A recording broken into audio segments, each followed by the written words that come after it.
برادر جان نمیدونی چه غمگینم،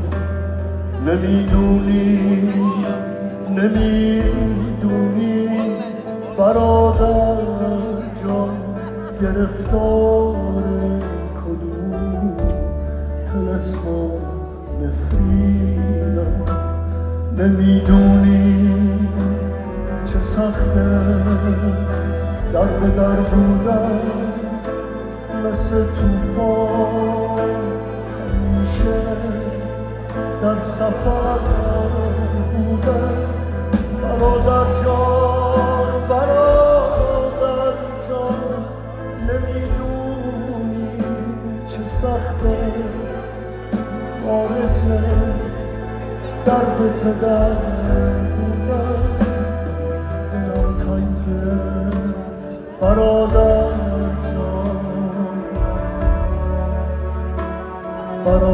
جان دلم تنگه.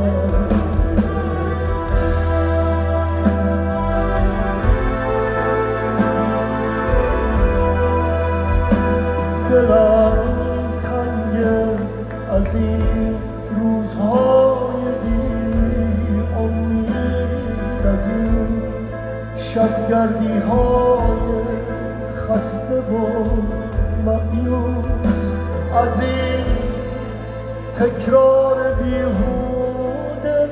دلم تنگه همیشه یک غم و یک درد و یک کابوس. دلم تنگه برادر جان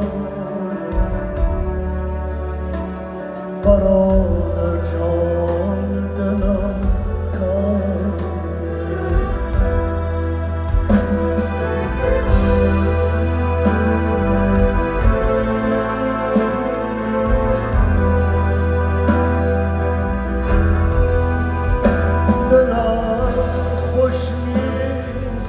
غمگینم برادر جان، از این تکرار بی رویا و بی لبخند.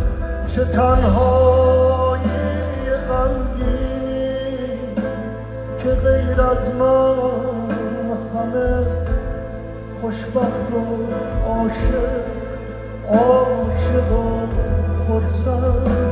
به فردا دل خوشم شاید که با فردا طلوع خوب خوشبختی من باشه.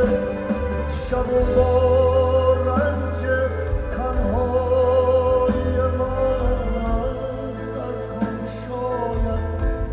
شاید فردا روزه عاشق شدن باشه. دلم تنگه برادر جان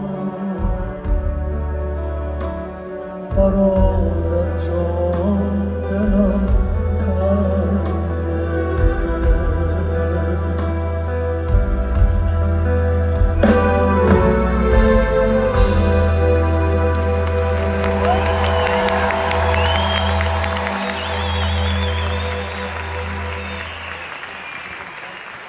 من میدونم تشریف آوردیم، شنونده چه کارهایی خواهیم بود. این کارنامه به اصطلاح بعضیا میگن غمگین، من بعضی موقع میگم غمگین نیست. اینا هر کدوم از این آهنگا پیامی درش هست که بیدار میکنه آدم و درد آدم رو بیدار میکنه. شاید ببخشید یه کارنامه این تیپی دارم که من خودم بهش میبالم و امیدوارم شما که تشریف آوردینم مطمئنم کجا تشریف آوردین.